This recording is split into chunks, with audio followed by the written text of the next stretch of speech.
Tá. Quem quer fazer a prece inicial hoje? Levante seu dedinho. Deixa eu pensar, deixa eu ver. Tânia, você pode fazer a prece inicial? Sim? Mãe, lê aquela página, por favor. 8 de outubro. Eu o amo com amor eterno. A mente humana não é capaz de compreender minha fidelidade. Suas emoções são instáveis e variam de acordo com as circunstâncias, e você tende a projetar suas dúvidas em mim. Assim, você não se beneficia completamente do meu amor infalível. Olhe para além dos problemas e descubra-me vigiando quando com ternura. A consciência da minha presença o fortalece quando você recebe e reage ao meu amor. Sou o mesmo ontem, hoje e para sempre. Deixe que esse amor flua para dentro de você continuamente. Sua necessidade de mim é tão constante quanto o fluxo do meu amor por você, para você. Que lindo. Vamos orar então? Senhor Jesus, bom e amado Mestre, nós agradecemos por essa oportunidade de mais uma vez estarmos reunidos em Teu nome. Agradecemos, Senhor, pelas lições que temos certeza virão ao encontro do nosso coração, nos convidando à renovação, nos convidando a entender que as Tuas ações, que os Teus desígnios são o que nós estamos precisando. Dá-nos, Senhor, paciência, dá-nos, Senhor, coragem para seguirmos o nosso rumo da melhor forma possível. Nós agradecemos pelo dom da vida, agradecemos por todo o amor que nós sentimos e gostaríamos também, Senhor, de ofertar esse amor àqueles corações que nos são caros, àqueles outros que se encontram nos hospitais, nos orfanatos, nos asilos, aonde quer que haja, Senhor, pranto, aonde quer que haja sentimento de abandono, que cada um desses nossos irmãos possa se sentir envolvido pela Tua bênção. E que nós, Mestre, também possamos nos esforçar para estar sempre contigo, porque conosco nós temos a certeza de que Tu sempre estás. Muito obrigada por tudo, graças a Deus. Que prece linda. Quem gostaria de abrir o Evangelho hoje para ler a palavra de Deus? Levante seu dedinho. Quem gostaria? Dou-lhe uma, dou-lhe duas, dou-lhe três. Vou escolher, então. Acho que a Márcia quer. Quer a Márcia? Ah, sim? Vamos lá. Estão me ouvindo?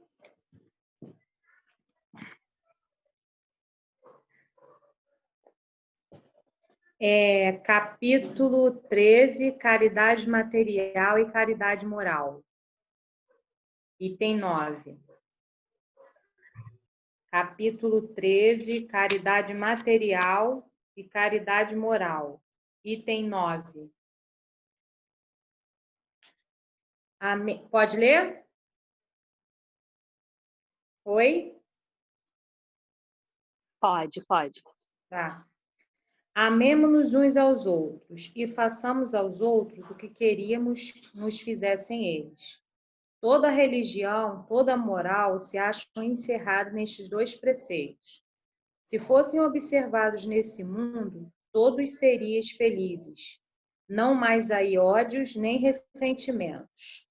Direi ainda, não mais pobreza, porquanto do supérfluo da mesa de cada rico, muitos pobres se alimentariam, e não mais veris nos quarteirões sombrios onde habitei durante a minha última encarnação. Pobres mulheres arrastando consigo miseráveis crianças a quem tudo faltava. Ricos, pensai nisso um pouco, auxiliai os infelizes o melhor que puderdes. Dai para que Deus um dia vos retribua o bem que houverdes feito, para que tenhais, ao sairdes do vosso invólucro terreno, um cortejo de espíritos agradecidos a receber-vos no limiar de um mundo mais ditoso. Se pudesseis saber da alegria que experimentei ao encontrar no além aqueles a quem na minha última existência me fora dado servir, amai, portanto, o vosso próximo, amai como a vós mesmos, pois já sabeis agora que, repelindo um desgraçado, estareis, quiçá, afastando de vós um irmão, um pai, um amigo, vosso de outrora. Se assim for, de que desespero não vos sentireis presa, ao reconhecê-lo no mundo dos espíritos.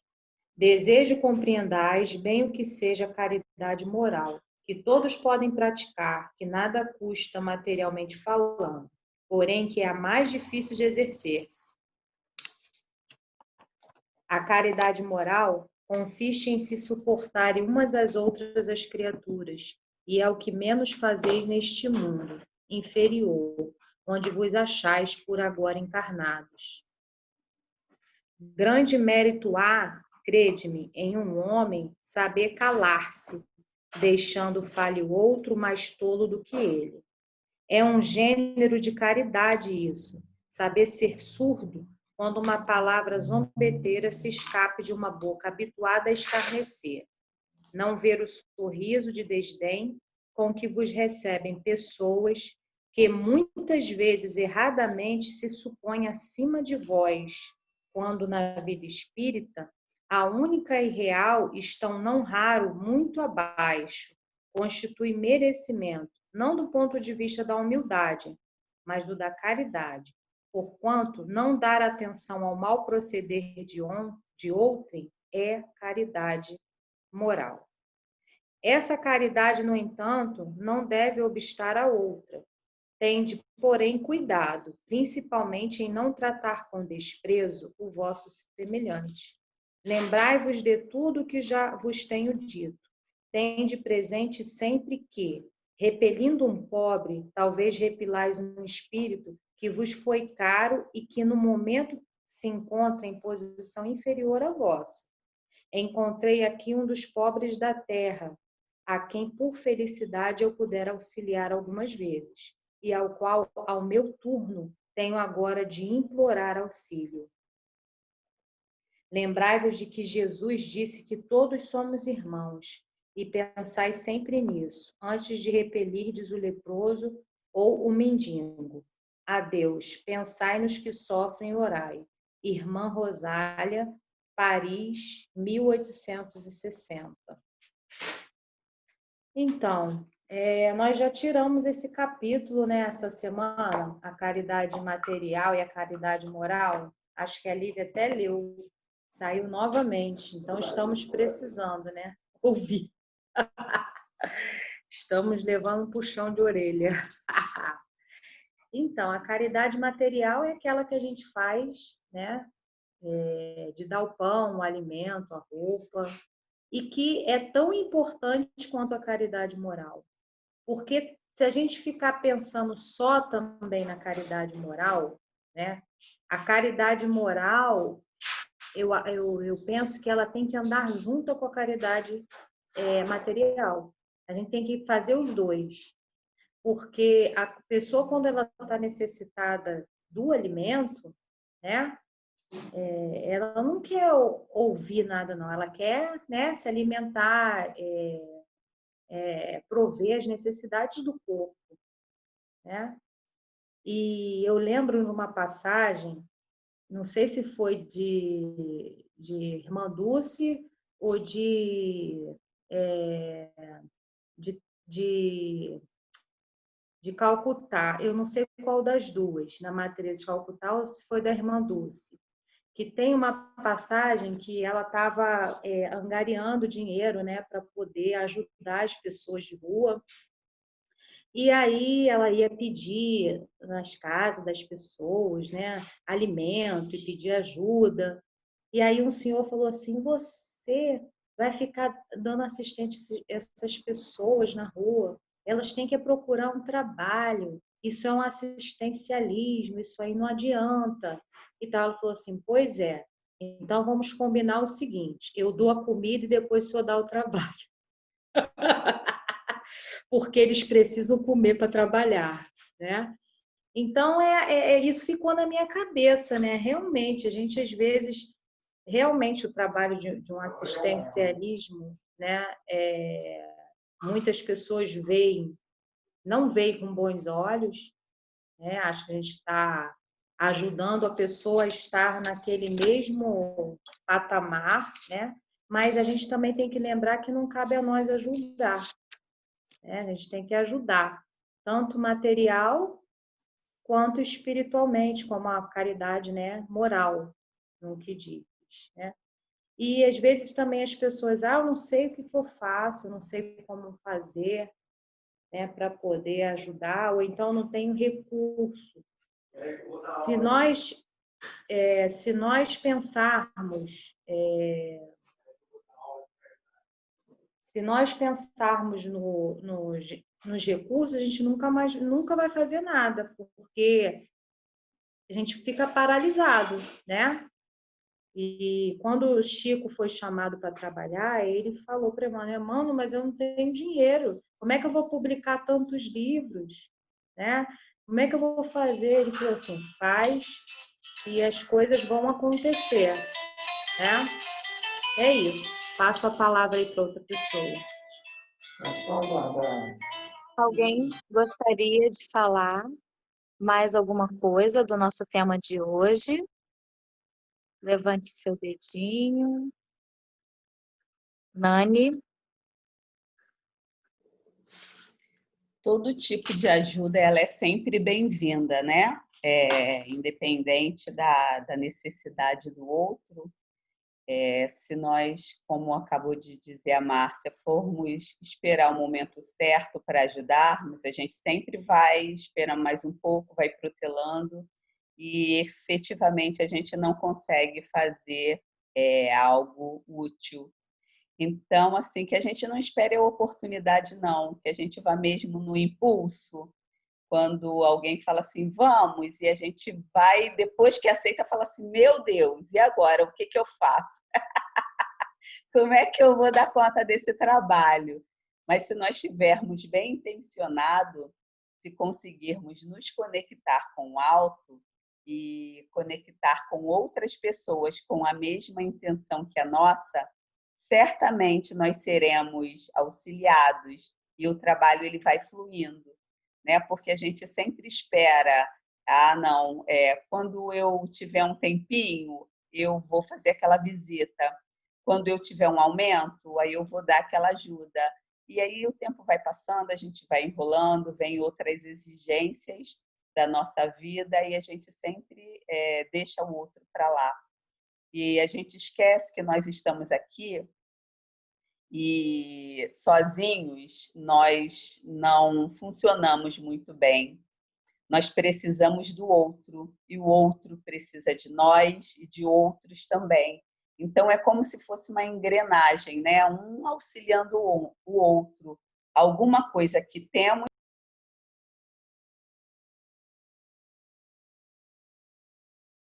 Nani fechou o seu áudio, não sei por quê, mas a gente estava ouvindo até então. Foi?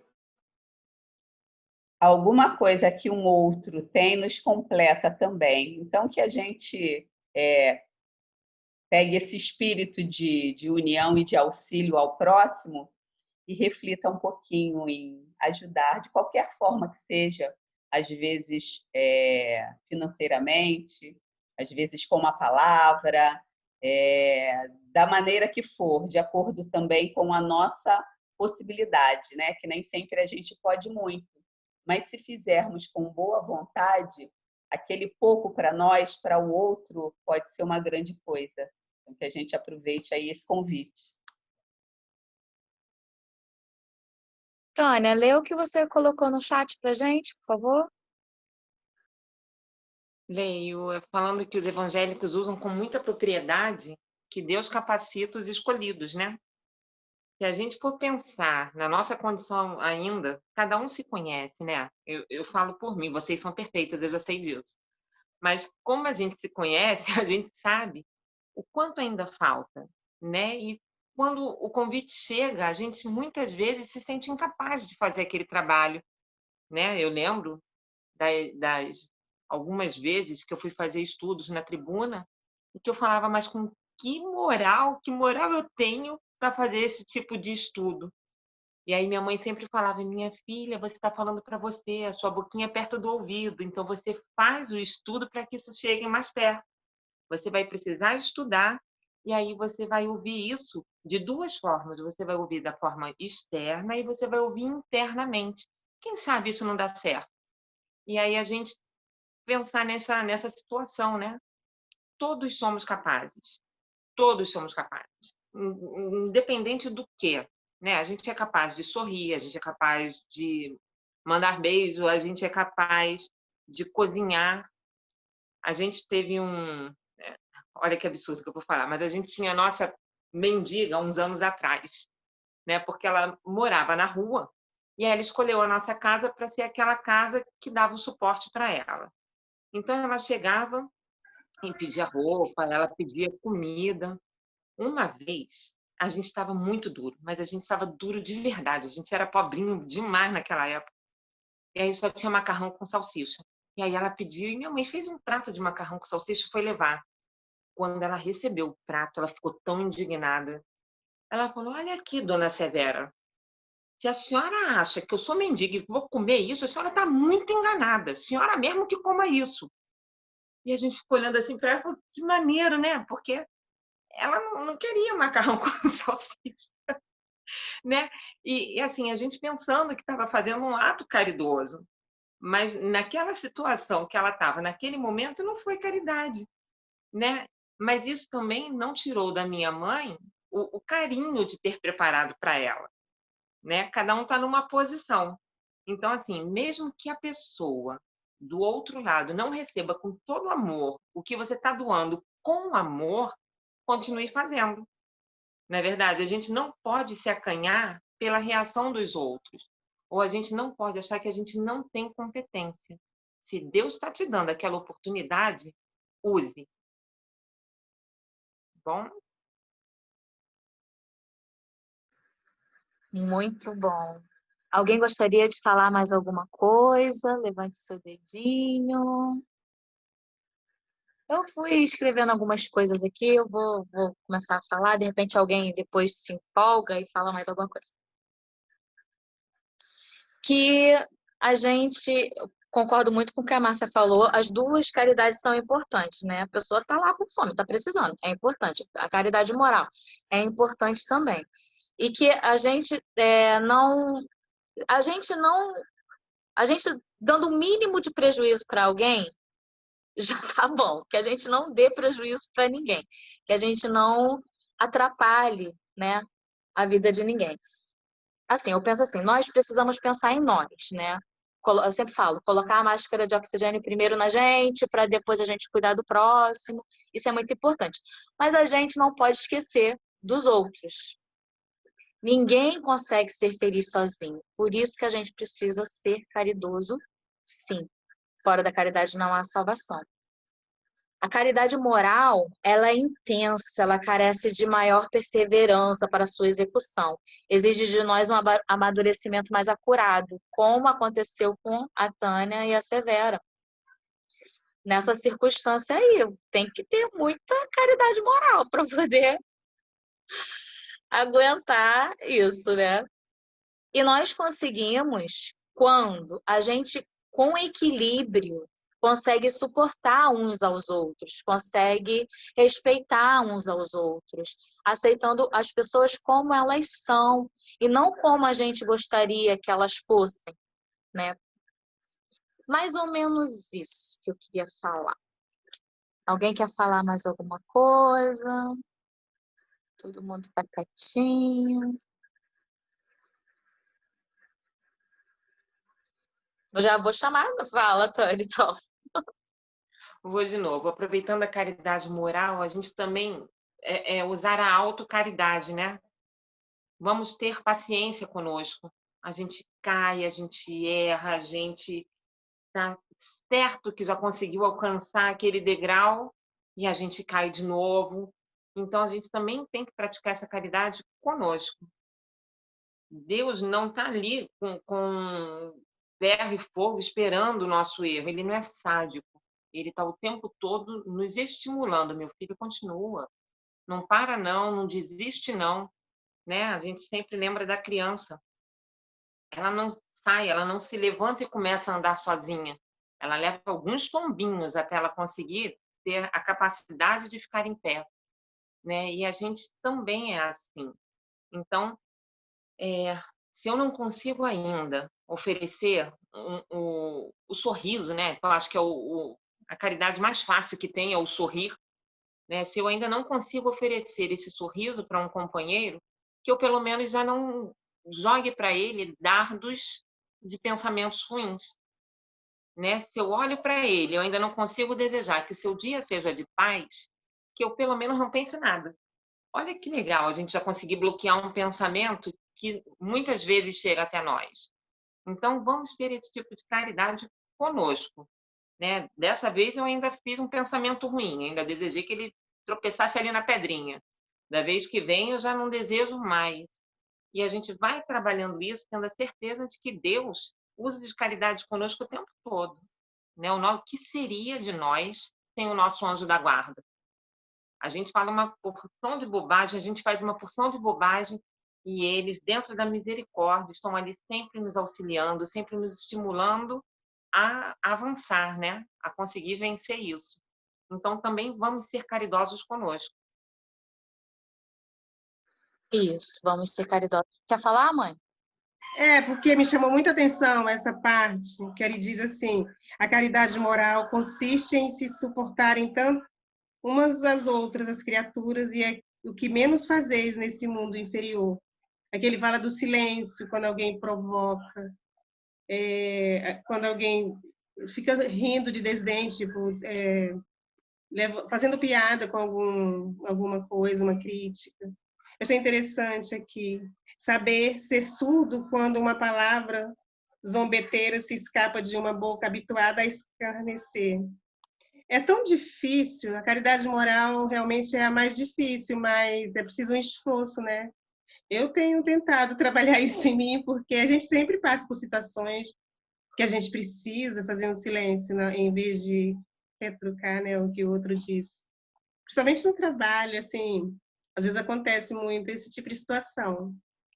E aí a gente também precisa agradecer a oportunidade daquele momento, né, pelo esforço que a gente faz, pelo silêncio que a gente tem que fazer, entender que o outro ainda não evoluiu um pouquinho para entender que tem que respeitar, né? E o que eu estou querendo dizer é que a dificuldade é muito grande, é preciso muito esforço, mas, ao mesmo tempo, tem a parte da oportunidade que aparece para a gente trabalhar. Então, eu vejo isso como uma bênção, né? Se a gente souber ver muito bem e tiver sangue frio para suportar e se esforçar para entender e ter compaixão, a gente acaba evoluindo um pouquinho na hora que a gente consegue fazer esse silêncio. Isso aí. Que a gente não tente, que a gente treine, né? Que a gente treine e que não seja difícil, seja desafiador. É desafiador.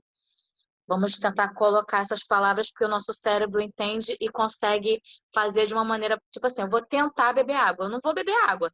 Eu vou treinar a beber água e eu vou conseguir beber água. Então, são palavras que a gente consegue ajustar para poder conseguir, para o nosso cérebro conseguir. Treinar ao invés de tentar e desafiador ao invés de difícil, né? Desafiador, porque o nosso cérebro ele gosta de desafios. Então, são só palavras. E outras dicas, assim, também... Outras dicas não. Outras coisas que podem ser caridade moral, que realmente é muito intensa, né? Silenciar, ouvir, né? Como minha mãe falou. Alguém está contando uma história, você está presente ali, ouvindo mesmo. Que a gente... Ai, meu Deus, que chato. Não. Tente ouvir, tente, que às vezes a pessoa não quer nem que você fale nada, né?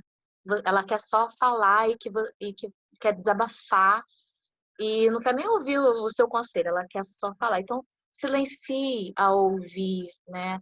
Ouça com atenção, esteja presente. Às vezes você tem um familiar doente e ele não sabe nem o que está dizendo.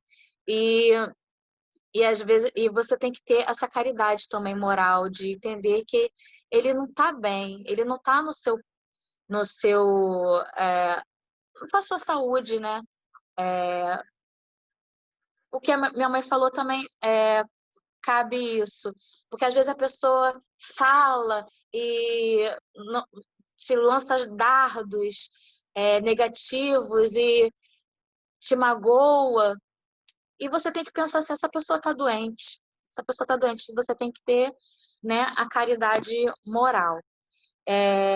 Às vezes também você tem que ter caridade moral quando você cuida de um filho problemático, um filho que te dá muito trabalho, que é aquela confusão toda que você, meu Deus, por que eu fui ter filho? Estou falando de mim não que eu nem filho tenho, estou falando de uma situação que eu estou vendo, né? Que eu estou presenciando. E aí você tem que ter, tem que amar, e tem que dar o melhor de si, tem que ser caridoso com esse filho, porque você não lembra, mas você aceitou, né, ter esse filho problemático para poder dar o seu melhor, para ele se tornar um pouquinho melhor, para ele evoluir um pouquinho, né? Tô falando assim porque vai que outras pessoas escutem, né, na internet e caiba ouvir isso. E é isso. Alguém quer falar alguma coisa? Vou falar. A Suelen! Adoro! Eu sempre fico pro finalzinho, né? Ontem a Juliane falou de tipo um podcast que a gente está ouvindo na Rádio Rio de Janeiro, Missão da Luz, e eu ouvi, ou foi esses dias, né? Porque eu estou meio que ouvindo freneticamente, e eu ouvi uma reflexão que eu gostaria de expor aqui, porque casa bem com o assunto que a gente está estudando. Eu penso que esses ricos que são falados na nossa leitura estava muito relacionada à riqueza material, mas a gente pode pensar nas riquezas que a gente tem na nossa vida no presente, né? Pela nossa saúde, os bens que a gente conseguiu alcançar com a misericórdia de Deus e o quanto nós podemos oferecer para os nossos semelhantes, né? E para nós mesmos. A Tan, e se eu não me engano, a dona Antônia falou sobre o silêncio, né? A importância de silenciar para os outros quando nos vêm setas, né? Palavras grosseiras. Eu penso também o quão importante é a gente silenciar mesmos, silenciar os nossos pensamentos, as nossas emoções para ouvir as orientações divinas, porque a todo momento eles estão nos cercando com vibrações boas, com intuições positivas, e se a gente não silenciar um pouco dentro da confusão e da rotina do nosso dia a dia, a gente não vai estar atento, né, para essas orientações e talvez não teremos sabedoria para agir com caridade no nosso dia a dia, naquelas situações mais simples. E a reflexão que eu gostaria de trazer, que eu ouvi, é que quando a gente se deparar com uma situação ruim, uma catástrofe, uma situação de violência, que são tantas, ao invés da gente só falar graças a Deus, que não aconteceu com a gente refletir por que aquilo não aconteceu com a gente, né? Será que é porque a gente não merece passar por aquela ação? Será que a gente não tem força suficiente para vencer aquele desafio? Então, ao invés de só agradecermos por não ter passado, ou ainda não ter passado, né, pelaquela situação, pensar o que aquilo me possibilita de ensinamento. O que eu posso tirar daquela situação que de repente não aconteceu comigo, mas aconteceu com o meu próximo, como uma experiência de vida para me fortalecer e me tornar um pouco melhor. É isso. Muito bom te ouvir. Então agora eu vou chamar a Nani. Nani! Nani! Vem, Nani! Nossa, que estudo engrandecedor, né? Maravilhoso. São tantas as nuances, né? Mas sempre aprendemos muita coisa. Vamos falar com Deus? Quando eu quero falar com Deus, eu apenas falo. Quando eu quero falar com Deus, às vezes me calo. E elevo o meu pensamento, peço ajuda no meu sofrimento. Ele é Pai, Ele escuta o que pede o meu coração. Quantas vezes falando com Deus, desabafo e choro. E alívio para o meu coração, eu a Ele imploro. Então sinto a sua presença, seu amor, sua luz tão intensa, que ilumina o meu rosto e alegra em minha oração. Quanta paz, quanta luz. Deus nos ouve e nos mostra o caminho que a Ele conduz. Deus é Pai, Deus é luz. Deus nos fala que a Ele se chega, seguindo Jesus. Então, Ele nos dá o caminho e o direcionamento. A escolha de seguir ou não é nossa. Seremos responsáveis por todas as escolhas que fizermos. Que pensemos bem, que peçamos orientação ao alto na hora de tomar uma decisão, que a gente converse com Deus e que o nosso coração e a nossa mente estejam abertos para receber as respostas que eles nos enviam. Obrigada, Senhor. Mais um dia de estudo e aprendizado, uma conversa entre amigos tão produtiva. Obrigada por todas as vidas aqui presentes, por todos aqueles que, mesmo não estando aqui, estão ligados em nós. Abençoe-nos. Obrigada, espiritualidade, por tratar das nossas águas e colocar nela o remédio necessário para que as nossas dores sejam serenadas. Que tenhamos uma noite de paz. Graças a Deus. Graças a Deus. Ai, que coisa mais linda! Vamos tirar nossa foto. Estudo lindo, né, gente? Sempre é, né? Mas às vezes é mais, sei lá. 1, 2, 3 e sorrindo. Pronto, pode se mexer. Um beijo. Até amanhã, se Deus quiser. Com a graça de Deus. Até amanhã.